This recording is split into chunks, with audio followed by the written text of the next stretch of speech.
Hello and welcome to the Cars and Cartridges podcast. I'm your host, OG Retro, aka Ryan. I'm here with my man, Chris, aka Koozie Retro Games, and we're here today to talk about GameStop canceling pre-orders for Shining Fates and a bunch of the new announcements made during the Nintendo Direct this past Wednesday. Yes, because it was yesterday. Yes. And what are you talking about, brother? My two topics that I want to bring to the table today are going to be kind of what are our backstories in collecting and how long we have been collecting for. And I wanted to talk about from a card standpoint, kind of the differences of sports cards and Pokemon cards. More specifically, how sports cards do things such as autographs, parallels, inserts, numbered cards versus kind of how Pokemon just has kind of their base set and there's not a lot of those inserts. So basically how sports cards are confusing as fuck and Pokemon is yes, easy. But I've got a lot of good ideas about it, and it'd be interesting to see Pokemon do it, and I honestly think it'd be insane for the market, but we'll get into that a little bit later in the episode. Hell yeah. Well, let's start with I think we should start with some of the direct announcements because that's what everybody's been talking about. A lot of people have been kind of minimum. Okay, I can't. I have to get this out. I have to get this out right now. Start the episode. I have a confession. Okay. This is the first Nintendo Direct I've actually watched because I knew we were having a podcast today and I knew we were going to talk about it. Well, hell yeah! I'll clap for that. Congrats, Koozie. So I'm moving up as a Nintendo fan. You call yourself a fan, but we all knew. I'm moving up in the Nintendo world. A lot of people kind of hating on this direct in the community. I see people a little bit disappointed, and I think I know why. I think it could be because they're doing some more ports instead of new games, but they are releasing some new games too. I mean, I wrote down just a couple that I'm excited for, and I'll go into them each. But right off the bat, like Skyward Sword Remastered. Did you ever play Skyward Sword in the Wii, Koozie? You had a Wii. No, I don't enjoy Zelda games. God, I'm over 2 on the podcast today already. Over 2. Everybody hates you already. I don't That's okay. Zelda games. I enjoyed the aesthetic look of Skyward Sword on the Wii. I saw some gameplay of it. I also enjoyed this aesthetic look of the case. I think it's cool that they included a soundtrack in it. Yeah, that is cool. But yeah, no, I didn't actually play Skyward Sword on the Wii anyway. So, but that's why I think I'm excited to play it remastered on the Switch because obviously it's gonna play better on the Switch than fucking Wii controls. Let's be honest here.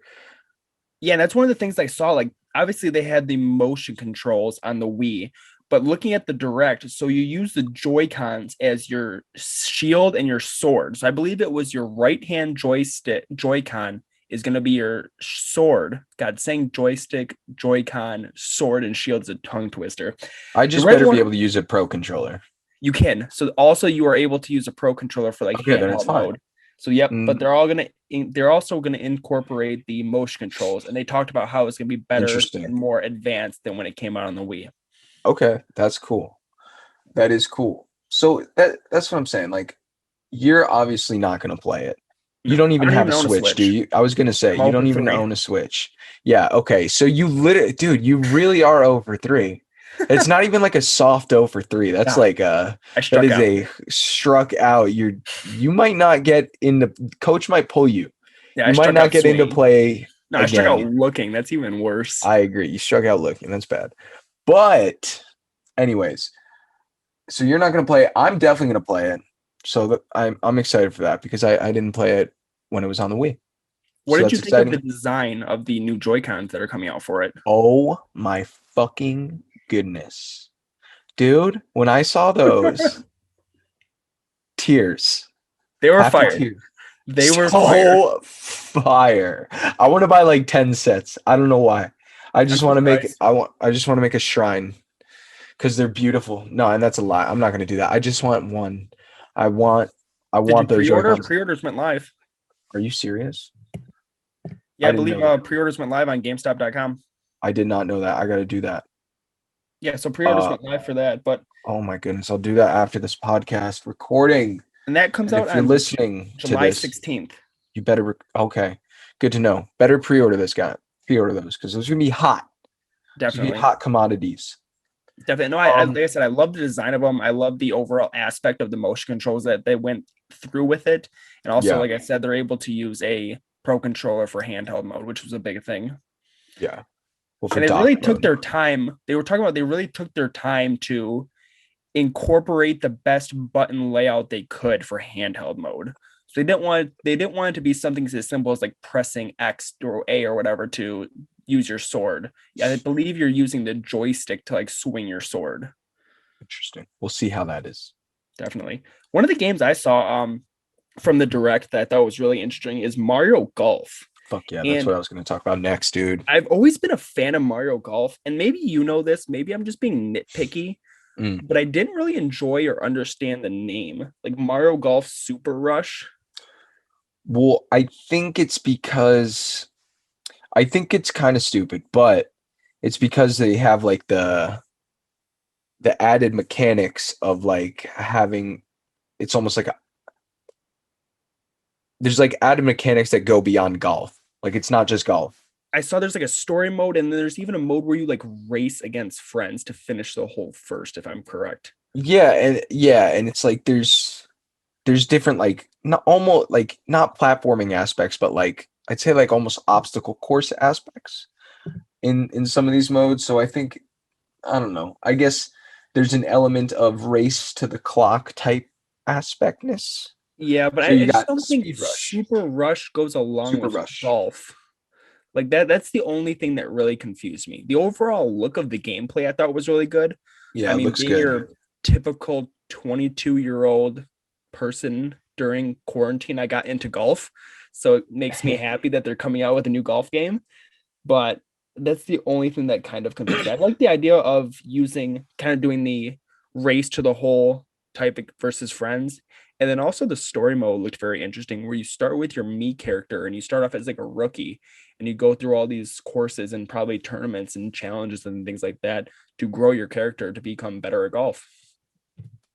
That's pretty sick. Yeah. Yeah, I was watching that and definitely was excited. I can't wait to play online. Like the online playing with friends with that game Oh, is going to be really definitely. sweet. Um yeah, that was a cool announcement. I don't think people were expecting that. So to see that come out, that's going to be really dope. Do you know what the release date on that one was? Did they say? Mario Golf is going to be June 25th. June 25th. Okay, that's like Have you played relatively any of soon. Splatoon in the past? I know Splatoon 3 was No. also announced. Yeah, Splatoon 3 was announced, but I've not played Splatoon. People have told me to play Splatoon, but just doesn't seem like my type of game, but maybe it is. Maybe I'm wrong. I don't know. I've literally never played it. I have also never played it, but I've never actually like sat down and watched gameplay. Like I've never watched like a streamer play Splatoon, but in the Yeah. small clips I've seen on Instagram or Twitter or things like that, it looks like a fun game. Isn't it basically just like a shooter type game, but it's like for like a battle royale type game, but it's more like cartoony based? Yeah. Basically, it's like a shooting game, but with ink. Like you're Yes. shooting ink. And it's a battle royale type, I believe, or like a 5v5 type of. What was that on? Was that on Wii U? Yeah, it originated on the Wii U and Yes. then came out for Switch, and it was a launch title with the Switch, I believe. And now we have Splatoon 3. I really wish we got like a Mario Kart 9. I Yeah. think that would have been sweet. Because was the Mario Kart 8 just a port from Wii U or Yeah, no? yeah. Mario Kart 8 came out on the Wii U. Now, do you think they're doing this was one of the question of the week, but it kind of goes in along with this Mm. topic we're talking about. Do you think Nintendo is being lazy with all the different ports they're bringing to the Switch, or do you think it's smart? I mean, I think like I said, I am excited about Skyward Sword, and I have played a lot of the ports and I have enjoyed them on the Switch. Um, but with that being said, too, like I just said, I want Mario Kart 9. Yeah. I want a Breath of the Wild 2. I think we're all waiting on that. Those of us That was a who big one. People were disappointed it wasn't announced. I mean, no news of a Metroid 4 yet. Like that's something. No Metroid Prime trilogy. Even if they reported that, like a Metroid Prime trilogy released on the Switch, like nothing with Metroid on the Switch. That's just weird. Um, so I think some of the decisions and some of the uh I don't know. Yeah, like it's a lot of ports. Like we just had Super Mario 3D World, but that was another Wii U port. They added Bowser's Fury, but that's only 4.5 hours of gameplay. That's Want a quick reselling tip around that game? yeah, I'll hit you with that. I know it's so much knowledge. So if you yeah. go to if you pre-ordered that game at Target, they give you a water bottle with it. And it's like a nice metal water bottle. It's silver, all of the characters and like the blocks and all the Mario Damn, I want it. things are like all outlined in white. So it's dope. I heard if you go to your local Target and you ask them if they have any of the pre-order water bottles left over, they will sell you them for 5 cents a piece. And apparently they're selling on eBay for a good chunk of change, like $30 to $40. Damn, I gotta go check that out. I'm So going one to of the Target local guys tomorrow. here went to his Target and he got like 30 of them. And he just made a quantity listing on eBay and is just throwing them out. Jesus, so that market's crashed anyway. It's a Oh, dope water bottle though. I gotta check that out. That sounds cool. Yeah. But yeah, I mean, back to what we were saying. The ports, it is a lot. They're porting a lot of stuff. So I don't know. I'd like to see some new games. The third party developers are killing it. Third party developers are keeping Switch Yes. stocked. But One thing I don't Nintendo know. keeps doing, and just what Nintendo does, I feel like, is I don't know if they're focusing a lot on just bringing new, like, they have obviously the same system, but different designs. Like, we just got this new Mario Switch out. So it's just, Nintendo's very good at their colorfulness and like their different like themes and designs of systems, just making it like their actual like cash cow. And just they know people like us will just continue to buy these new designs, even though we already have one. Yeah, I mean, that's a perfect segue into the next game and system bundle that was announced. Monster Hunter Rise with a limited edition console that looks fucking so sick. Yes. Like black and gold and all sorts of dope designs. And the dock is sick and the Joy-Con's dope. Everything's dope. And yeah, I don't even play Monster Hunter. Never Kind played a of, Monster Hunter game. I wonder, do you think that's a weird game for them to choose to make a system around? It's really popular. Monster Hunter is really Really? popular. I'm surprised they haven't. I mean, they are doing the Zelda Joy-Cons, so but like, Surprised. I thought would have thought maybe they would have done a Zelda system. I guess no, I was gonna say they already have it done a Zelda system, but that was a Wii U system. yeah, no, we're waiting on a Zelda system still. So maybe for Breath of the Wild 2, they'll do something crazy. But I feel like these Joy-Cons are pretty nuts. Yeah. Like these are probably I mean, I would say the coolest Joy-Cons they've released. I saw some dude dissing on him. He goes, I'm gonna buy them. I know they're gonna break because they're Joy Cons, but I'm still gonna buy them. Yeah, I mean, it is what it is. Joy-Cons are fragile, but The overall design of them, they really did a lot of work and they look amazing. Even not being like a huge Zelda fan myself, I can appreciate the design on them. And it just looks absolutely awesome. absolutely, dude. And that's really all I mean, I don't have much else to talk. There were some cool indie game announcements from the direct. Did you have anything you want to talk about from the direct? No, I mean we basically covered all those topics that I had written down. I basically just wrote down kind of the main ones. That's Splatoon, Mario Golf, and Zelda. If you There's a new guys, Star Wars game, new No More Heroes game, which is cool. A lot of people like that, but yeah, new Plants for Zombies used to play that game all the time. that was a huge game back in like what middle school. Yeah. People playing on like the iPhone and DS. Yep. Yeah, that The was a PC and huge stuff. game. That was a great game. And if you So guys we'll see watch the what direct happens. and have anything about it, feel free to DM us on Instagram at cards underscore and underscore cartridges underscore podcast Some and let us know underscores in what you there. guys thought. Instagram's hard because you can't do capitalization, so then Yeah. it just looks like one long mumble jumble word to it. Yeah. It is what it is. All But I right. guess we What? can get into my first topic, and I'll Yeah, let's swing hear it it, bro. over to the card section of the podcast. So when you look at take baseball cards as an example, Mhm. There's so many different inserts and parallels and just everything you can do. When you get a pack of baseball cards, you can kind of look on the outside packaging and it just has a whole long paragraph in small font of the different odds on it. So you'll have like golds. Golds are one in every 24 packs. Purples are every one in 24 packs. And then you'll get into like gold foils are one in every 36 packs, or gold foil autographs are one in every 7,200 packs. There's just a whole array of different inserts you can do. So, and I think it's a good thing for cards. When you open up a pack of cards, obviously you'll have your base rookie cards. Let's compare like a base rookie card to kind of like a Charizard. Like that's what you're hunting. You're hunting the hottest rookie card.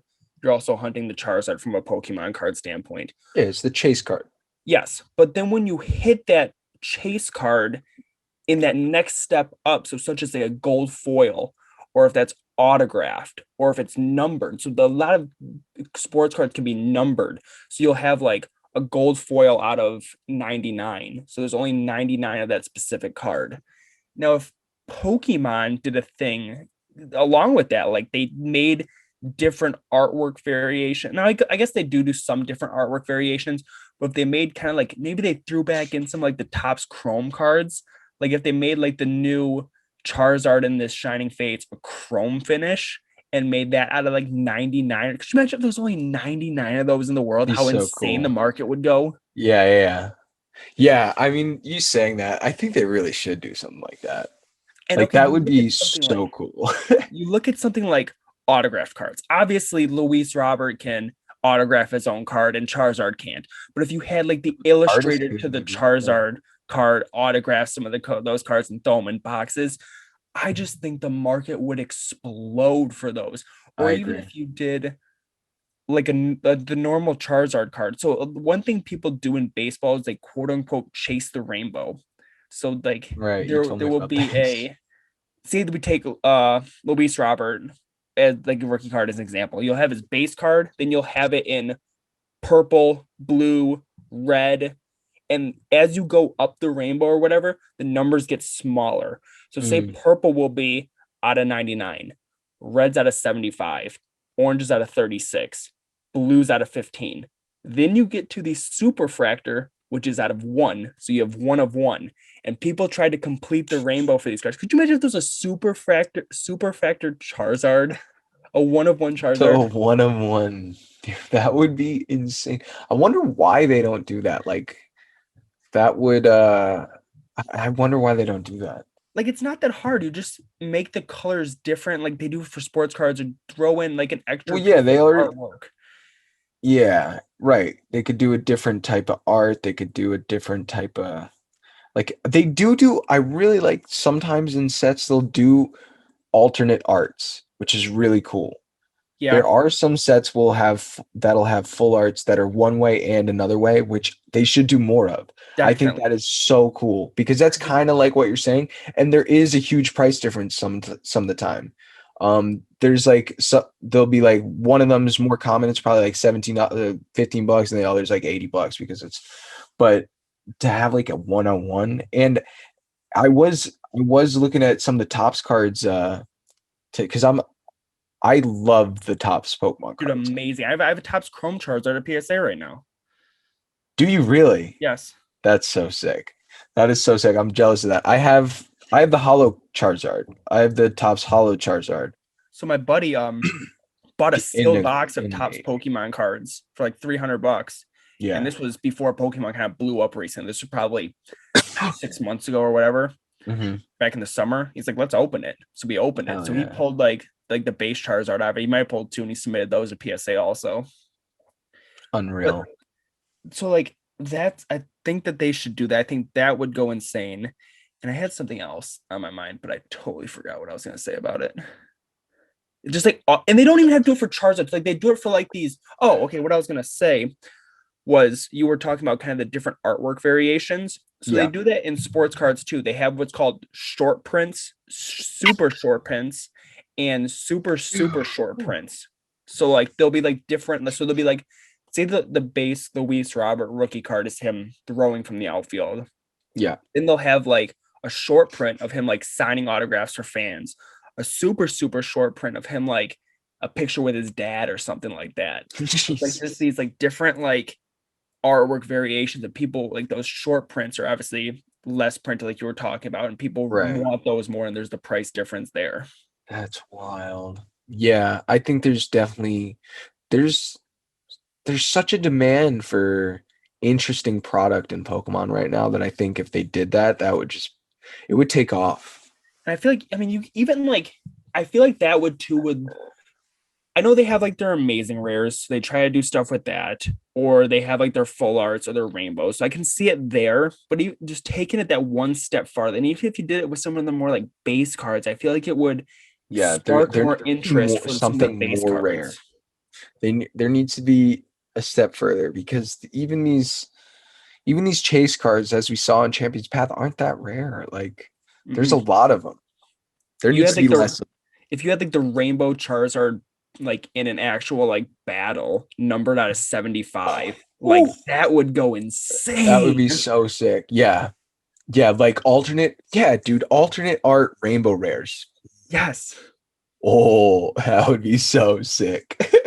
Like I said, and then you throw in numbering in the aspect, Yeah, yeah. you throw in Oh autographs, my you God, throw in if they had, if say like if a Champions Path had that Rainbow Rare Charizard, and then there was an alternate art, or dude, like if they split a card half and half and did like half of it Rainbow Rare and half of it like yeah. the regular full art textured like Shiny Star V Charizard or something crazy like that, they could do. Dude, I should work for a Pokemon designer, And the card company, dude. they used to do it back in the day. I've seen some cards like this. It might have been more Japanese based and US based, but die Mhm. cut Pokemon cards. They should Oh, bring back the die dude, cut cards. yeah. Well, Tops did a lot of them. Yes. I have like the only one I have is Gloom. I have a Yeah. Gloom die cut. But bro, I have a lot of the I cannot believe the price of some of the Chrome Tops cards.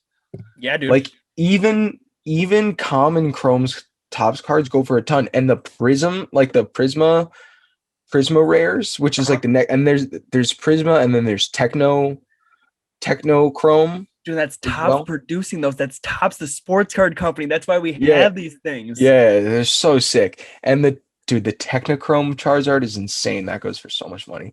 But and there's so little of them. There's so few. Yep. But some of the Chrome cards are going even I just I'm stumbling over words because they're going for a lot of money. It's crazy. So I think the market is even already there and people would really appreciate if they did that now. Definitely. I think Pokemon, and the off chance that you're listening, implement this. You're missing out. Credit the Yeah. boys, credit the Cards and Cartridges podcast. Yeah. Maybe Send us throw us on product. maybe throw us on your marketing team. So And like that- this, I think I mean, I just think Pokemon should do it. It would just take the chase to the next level, chase the collectability to the next level. It'd be awesome. Agreed, dude. All right. Well, since you just talked about that, let's talk about this is like the unfortunate side of like cards and stuff and affecting me directly. First world problems. GameStop headquarters and corporate sent an email out to stores saying that they have to limit pre-orders to 4 per item of Shining Fates. Oh boy, I didn't know So there was a specific number. So the new Shining Fates set is due to release tomorrow, February 19th. And when you're listening to this, it'll be already released. But when we're recording this, it's due release tomorrow. And GameStop has been told to limit the pre-orders. So what that means is if you ordered 10 Elite Trainer boxes, for instance, you'll only be able to pick up 4. And then if you ordered 10 Pikachu collection boxes, you only 4. So your pre-orders are cut in more than half. You know what I'm saying? If you had 10, for instance. I guess if you only pre-ordered like 4 of them, that's not too bad. And 4 is still kind of a good amount. Why So do you think maybe they're it's doing it? because of Just the supply? supply and so people can enjoy so more people can enjoy the product, I'm guessing. Remember when we talked about last podcast how the Pokemon Company was kind of upping production? Do you think this Yeah, is going to be one of the products that gets affected by that uptick in production? I think maybe, yeah. I think we're gonna see this produced a surprising amount. Like, I think this is gonna have a, I don't know. I don't know. We'll see. We really got to see how it pans out over the next couple of days, over this How would first we really week. know too that they produced maybe more of this than Champion's Path? I mean, unless the Pokemon Company like They produce a specifically lot came of out, Champions I Path. know, yeah. Unless like the Pokemon Company like firsthand came out and said we upped production by 50% than normal standards for Shining Fates. We hope that this will allow our customers to be able to get what they want. With the newest top set baseball cards, they up production with that. And it was actually, you were able to see it because you were able to take a Yeah, look at the odds on the back, and the odds from 2021 Series 1 were either higher or lower, however the math works out, than 2020 Series 1. And people were able to do the math and see like how much they ramped up production for this. that's wild. Yeah, Yeah. insane.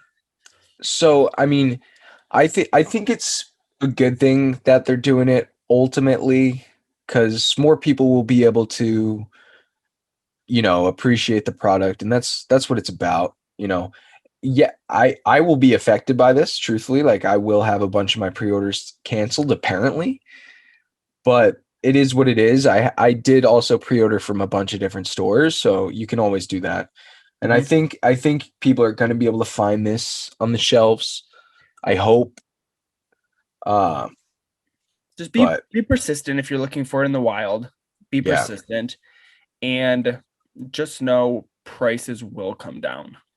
yeah, no, for sure. Especially with like the kind of the chase card. The worst thing you can do is buy the chase card week 1, week 2, or probably even week 3. Like just Yeah, there's that all hype around it. This Charizard's probably gonna go for $1,000 plus this first week. one went for over 2,000. That's just dumb. Give it 2 weeks and it'll be $600. 600, 700. Give it Yeah, give it a month and a half. It'll be where the Rainbow Charizard is, being at 350 ish. probably.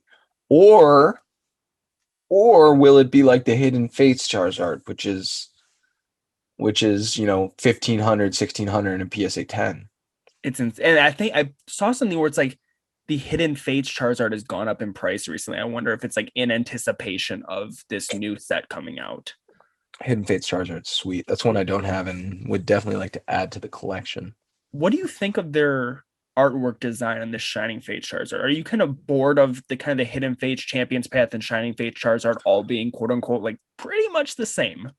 Yeah, well, this is the Darkness Ablaze Charizard, but just the Even shiny Darkness version. Ablaze, yeah.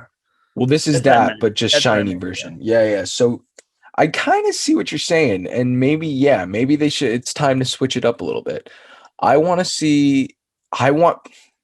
I want to see an amazing rare Charizard, like the amazing rare pattern Yes. type Some of rare. the, my so my buddy That got would be some sick. my buddy got some Shining Fates today from a local card shop, and he pulled an amazing rare. And like the Nice. background of the card was black, and then you had like the amazing rare like rainbow design kind of spewing out from the character, and it just looked Yeah.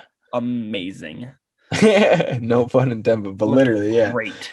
That's what I'm saying. So I think we need to see an amazing rare Charizard. I would be very pumped on that.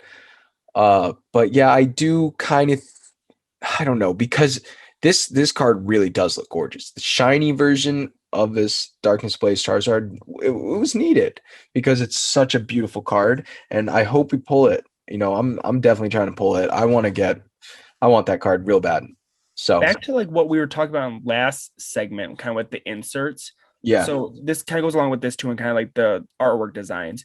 So sports cards will do like mainly baseball would do like kind of like throwback inserts. So they have like the Luis Robert in like an 86 style design. So like what Topps cards were designed like in 1986, they'll have like his rookie card on like that design.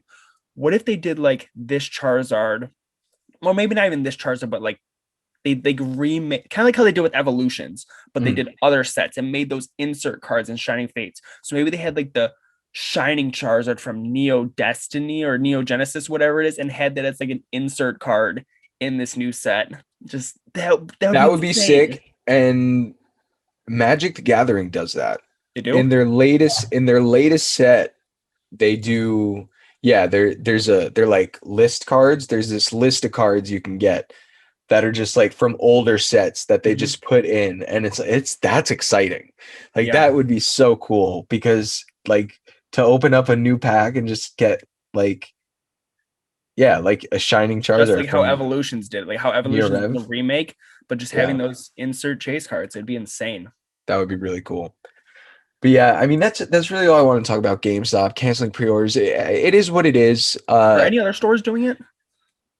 I didn't hear about any. A lot of stores had very small allocations for this set, so that we could see.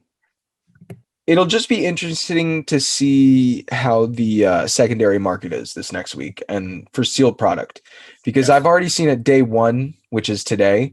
Uh, I've already seen the price of the ETBs drop, like on the secondary market. They were selling for around 150. Now they're around 115, 120. And we'll see how it pans out. I think they're gonna hold definitely above 100. I don't see them No, going below I 100. don't either. And it's like it's funny that like just like the topic is like GameStop canceling pre-orders because I feel like when any bad news around like games comes around, it's always like the headline is GameStop. So like Yeah, now that GameStop's canceling pre-orders, it's just like further just yeah, dig twisting in the their arm. grave, Yeah, dig in their grave.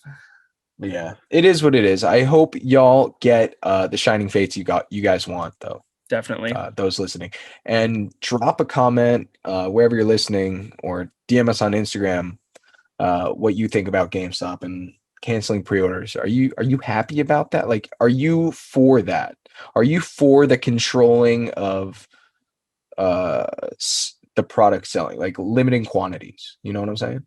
Also, I'd be interested to see your guys' polls. If you guys open any personally and you guys pull something amazing, feel free to shoot us pictures on Instagram. And we would love to see your Yeah, polls. we'll repost them. That'd be sick. Definitely tag us in them.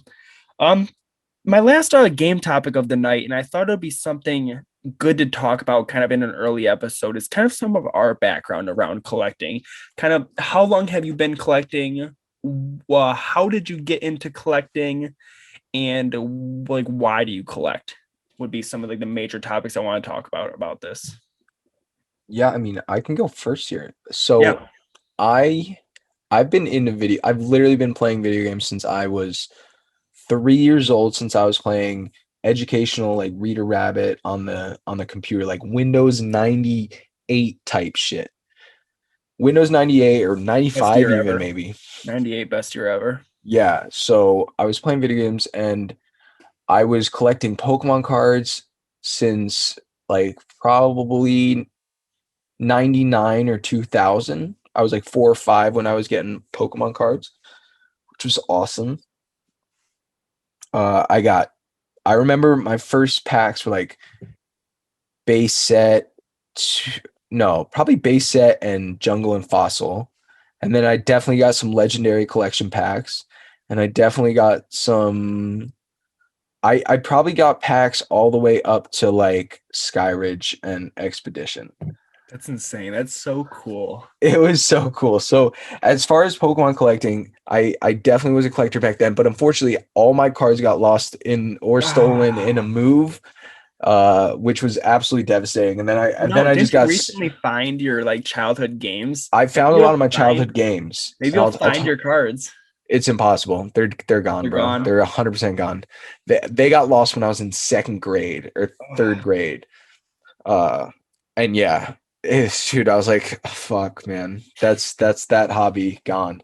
But of course, I've rediscovered it now, maybe 4 years ago, and my collection is stronger than ever. So it's cool. We've built it back like a phoenix. And then game wise, like game collecting, I always was into video games as a kid. Like played, definitely started with like N64. I didn't have an N64, but I played like all my friends N64s when I was in kindergarten. Everyone they had, not everyone, but like my friend Mike, dude, he had an N64, and we would play Paper Mario on that console, and then like go to recess like the next day at school, and that's all we would talk about. And then like It was just like repeat, repeat, repeat, Yeah. repeat, repeat, repeat, repeat.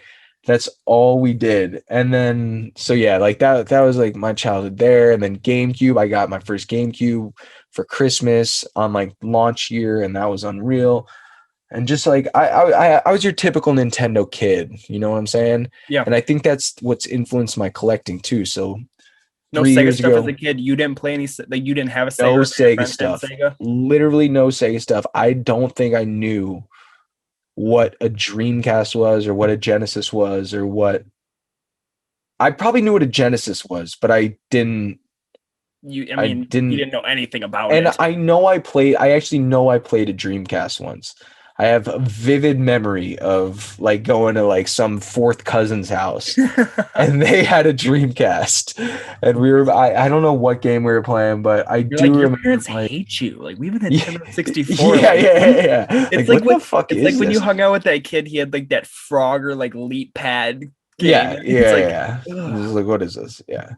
No, but I, I guess so. Yeah. So 4 years ago, I wanted to just get back, kind of just get back some of those games I had as a kid, and I more for the collection aspect. Like not like I was playing games on like emulators and that kind of thing. Like I was playing games, and it wasn't that I even wanted to play these games again because I was playing them, but it was I really wanted to collect like nice copies Mhm. of these games. So I started with Pokemon Gold and Silver, complete in box. Like those were basically the first two games I picked up.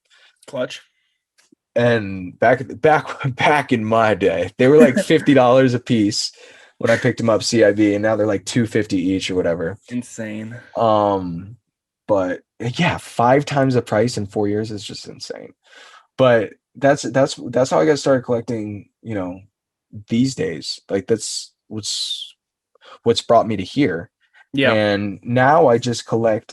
I've gone through phases and stuff in my collecting, but now it's just strictly like what I like. Like everything Pokemon is just what I like. If it's graded, it's something I like. If it's loose, it's something I like.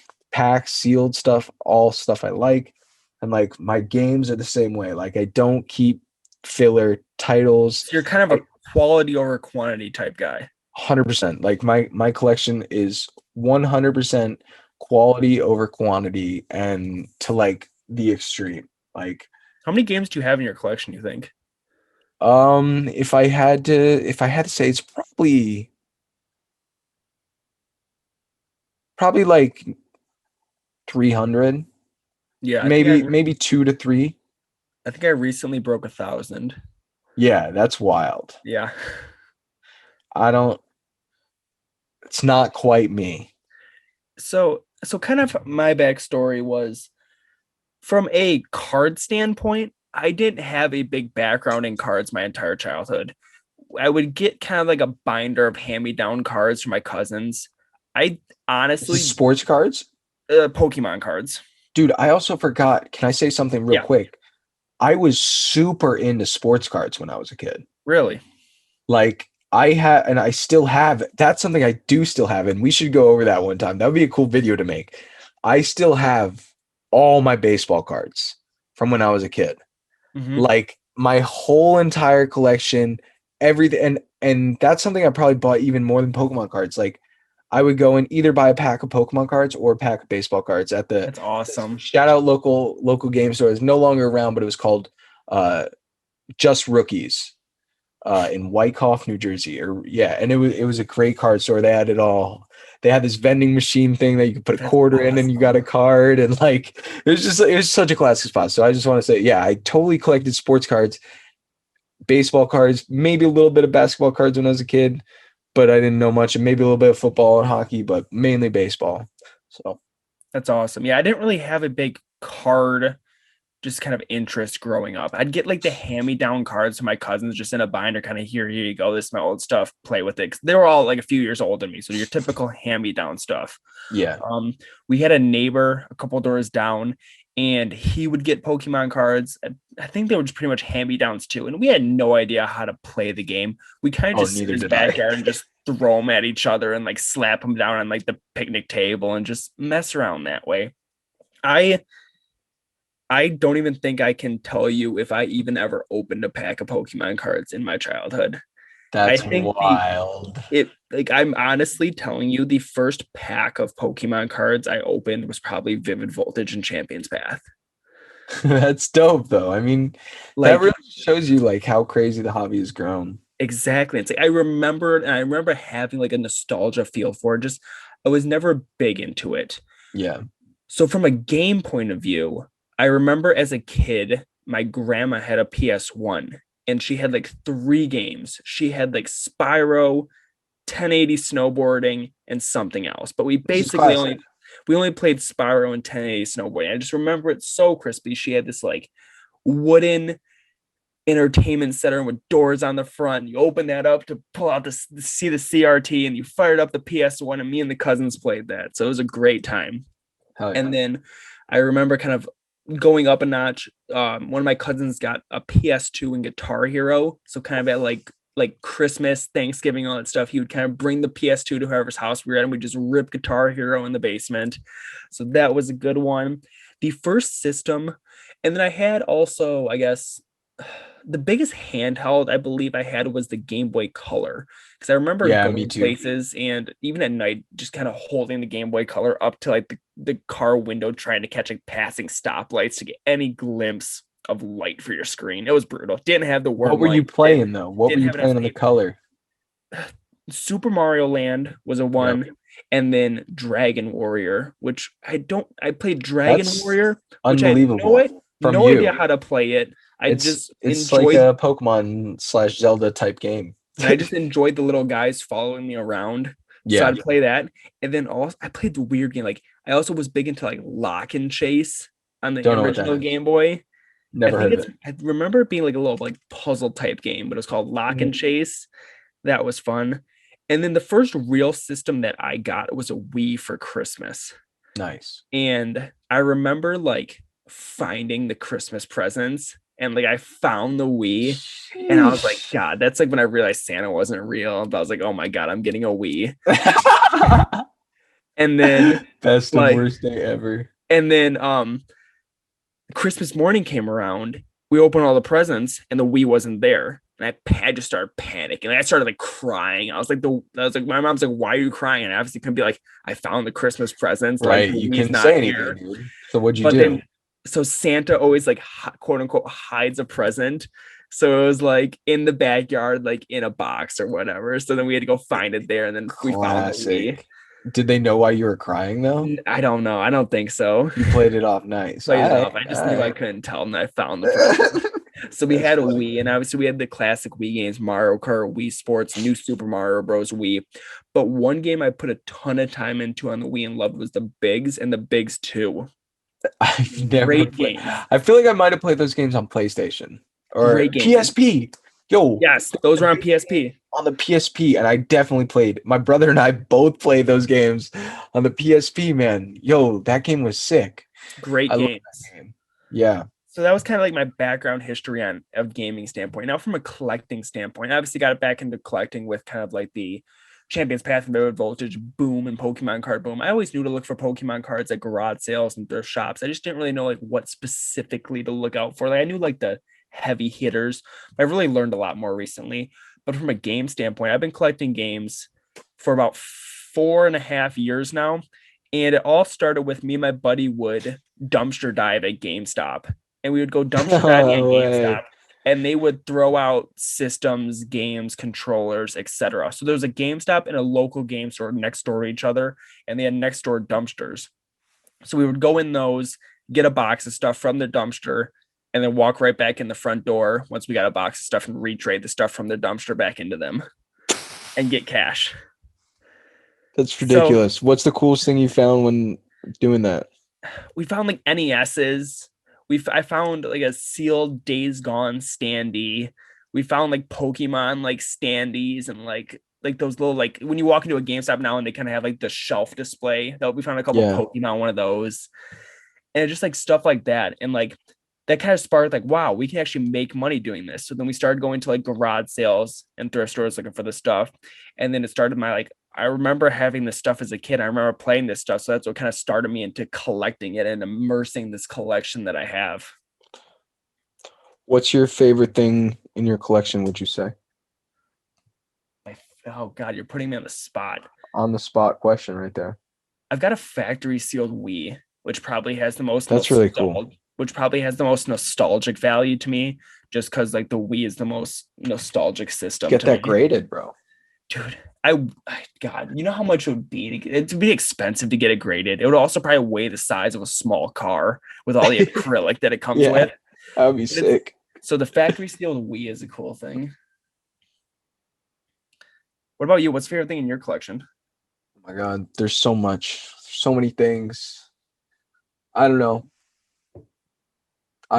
Oh man, Excuse the long pauses. We're looking around our room trying to think I'm of literally, stuff. yeah. I mean, I'd say favorite card thing is my complete legendary collection, complete reverse hollow legendary collection. Buddy flexes back-to-back podcasts. Yeah, currently at Beckett Yeah. grading service.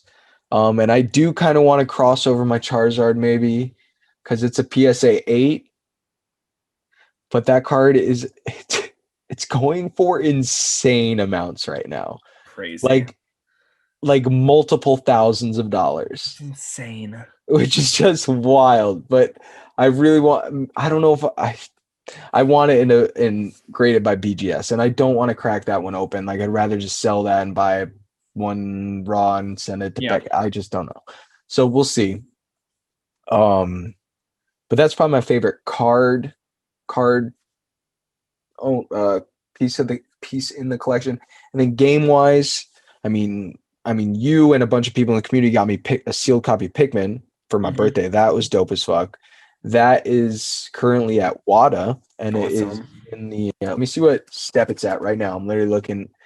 I believe I saw it was scanned the last time I saw it, which I know seems like WADA's taking a while right now, just like every yeah, other it says grading it's service. scanned, which I think that is maybe the first or second step, which is good because I did the speed run service level with a light cleaning and a deep badge upgrade because Nice. this is special. So I'm doing that. That's that and probably my Pokemon games, like the complete copies of Crystal, Silver, and like what got What's me your into most collecting. expensive item in your collection?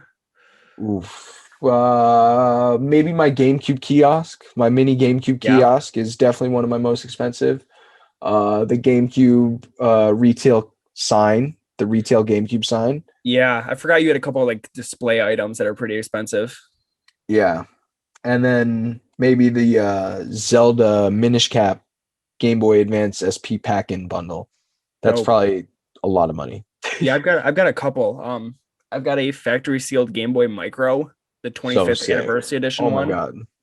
I've got a 9.2A graded Smash Melee.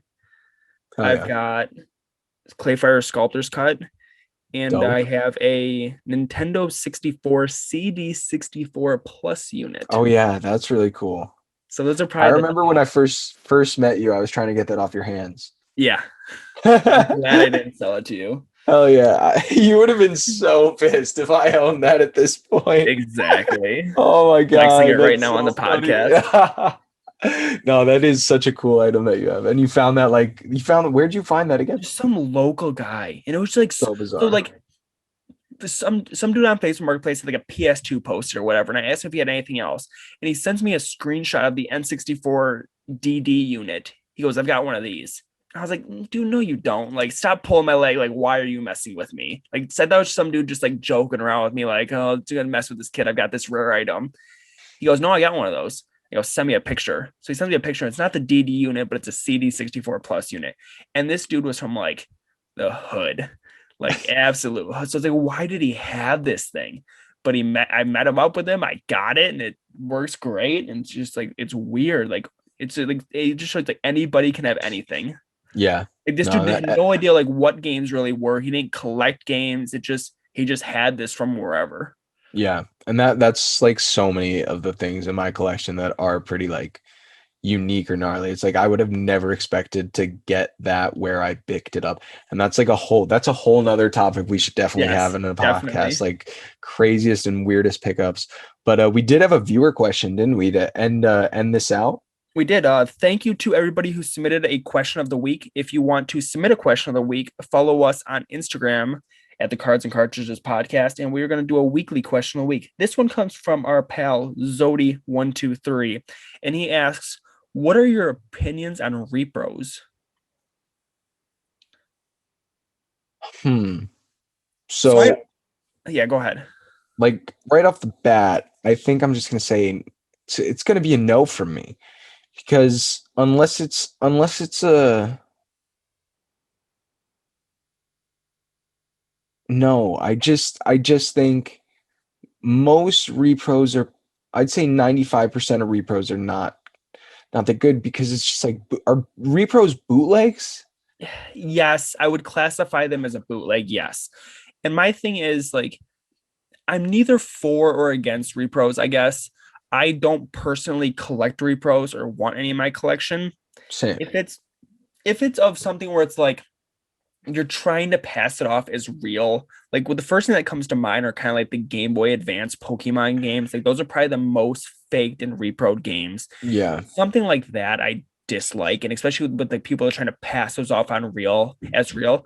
But if you have something such as like Little Samson or stadium events or something, maybe like a rare and expensive game, maybe. But then even at that point, like make sure you put like on the label like this is a reproduction or Right. something of those nature to like make people know so you're not trying to like scam people.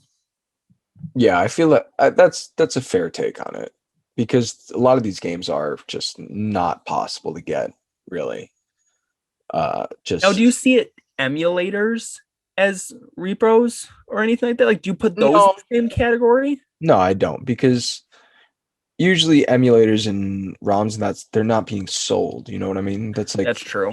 free software, whether it's pirated or not. It's free software, Yes. and a repro is usually being sold. Like Yeah. that's kind of scummy. So I And think it's our like, answer to the and question of the it's week is like, no. yeah, and it's just like it's not. You gotta have the real thing, man. If you're going for a collection, gotta have the real thing. And I see Exactly. your point about there being a small need for them, but Yeah, my overall, biggest thing was don't pass them off as real and put something, maybe make the cartridge a different color or this is a reproduction on the label, something that tells the person buying it it is a reproduction. And if you're one of the people who tries to pass off reproductions as real, you're scummy. Straight up, it's you're scummy. I am not a fan of you, and you need to rethink your business purposes. and I think with that, we're gonna end it on that. We're gonna end it on your scummy. Thank you guys for tuning into episode 2 of the Cards and Cartridges podcast. We hope you guys enjoyed. Make sure you give us a follow on Instagram and click the link tree in the bio to see all the places where you can listen to the podcast at. And make sure you follow or subscribe and drop a comment or DM us on what your guys' thoughts on this week's episode were. Thank you guys again for listening. We really do appreciate all the follows and shares and everything like that. And like Chris said, give us a follow and give us a listen. We appreciate it, guys. Make sure you tune in to live claim sales every week at Thursday, 8 p.m. Eastern time. We'll see you Yes, there. twitch.tv/OG Retro is where the claim sales are at. Thank you, guys. Have a great rest of your week. See ya. Peace.